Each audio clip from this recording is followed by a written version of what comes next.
Hi again then guys, and welcome to another breakdown of course of a specific car from the GT Sport lineup, and this is a strange one.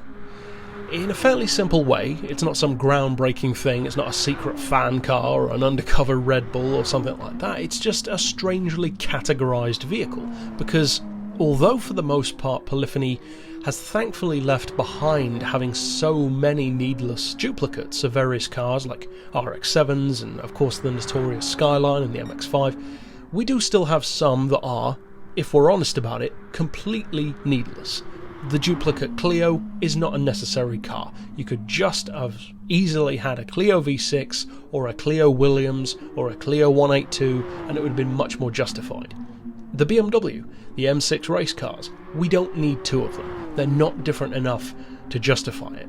This one is a slightly stranger situation because although you could argue the same thing, pretty justifiably, on this occasion they are actually more different than meets the eye initially, because there are two Renault RS.01s in the game, of course.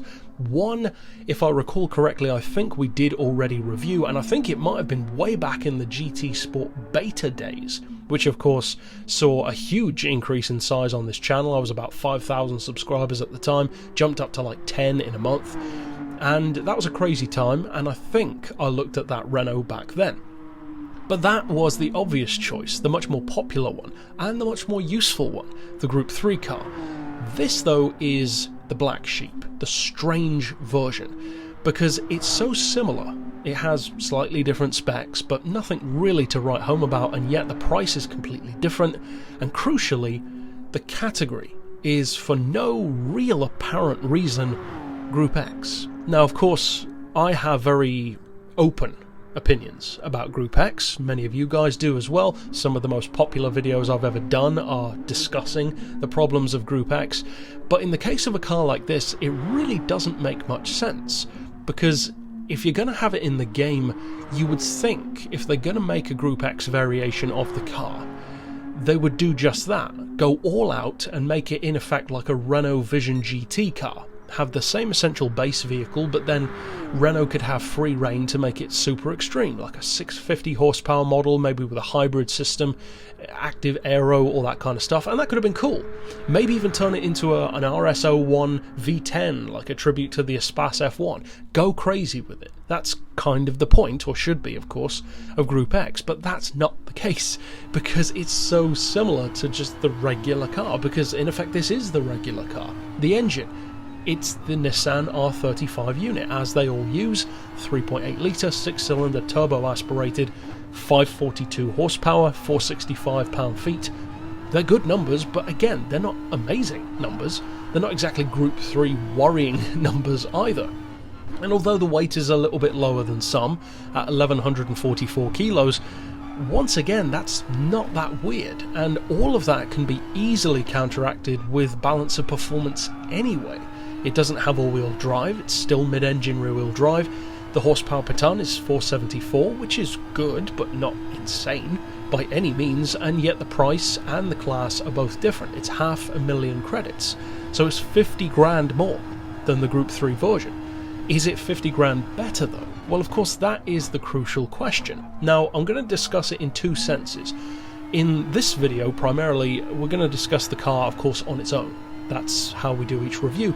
But I am very interested to see once and for all how this one actually does compare to the Group 3 car.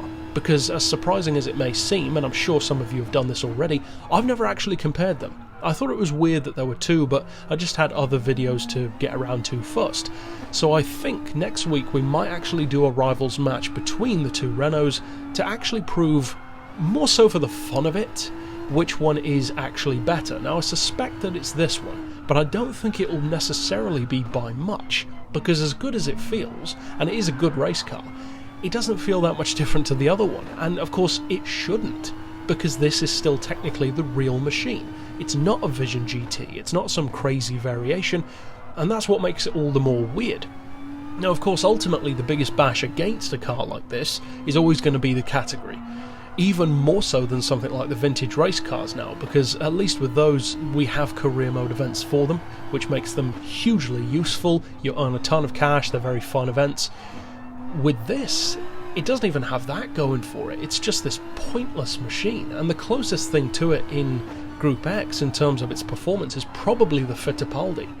But it doesn't really matter, because it's not like you're going to take it up against it that often anyway. But I'm saying that that's the closest thing. That's still way off. That's a 1,000 kilo car, so it's significantly superior to this one.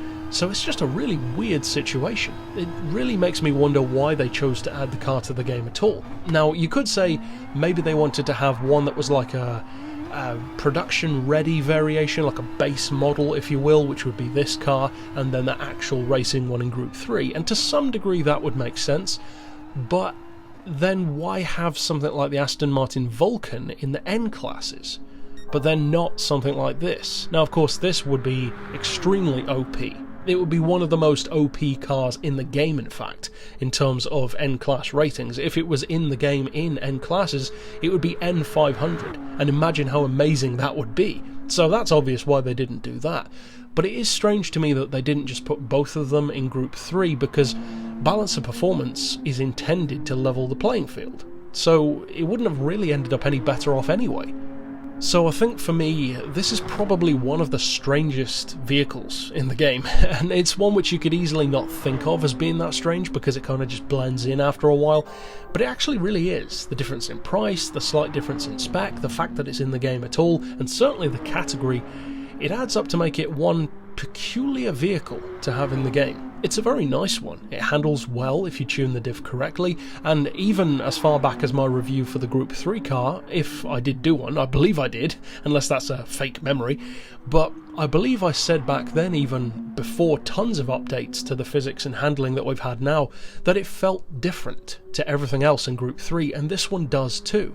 It has that distinctive, effortless, turbo-aspirated torque, and of course the deep bellow that the GTR has, but in a completely different animal. It doesn't have anywhere near the kind of sheer size and the weight of a GTR. Of course it doesn't have all-wheel drive, and it's mid-engine instead of all-wheel drive, rear-wheel drive instead as well, or I should say mid-engine instead of front-engine and rear-wheel drive instead of all, and that completely changes it. It's almost like a slightly bigger Audi R8 in some sort of way, but not quite as twitchy. I actually quite like the handling on the Renault RS.01. I think it's a cool car, and I think the biggest regret for me, if you could call it that, is that Renault never really pursued a street version, because although of course from a marketing point of view it makes sense that they wouldn't make a road car, I do think it's a shame that they didn't, because it would be an amazing rival to stuff like the GTR Nismo, the Audi R8 V10, a true French exotic in effect, and it uses GTR power, so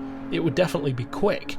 That's not the way it turned out though, and as far as this particular car goes, I actually can't really recommend buying it. Buy it if you want to try it, but there's literally no reason to buy this car. If you're going to get the Renault, get the Group 3. It's technically not as quick, I don't think, certainly doesn't have as good a spec, but it's cheaper and you can actually use it, and that's kind of a big deal in the case of a game that's entirely based around racing. So if you're going to get a Renault, definitely get the Group 3 car. This one is purely for collectors as far as I'm concerned, but it's a nice car in its own right, just not an entirely necessary one, and not a car that really makes all that much sense either. But that's it for this pick overall. Of course, I will see you guys next time, and for now, as always, thanks for watching.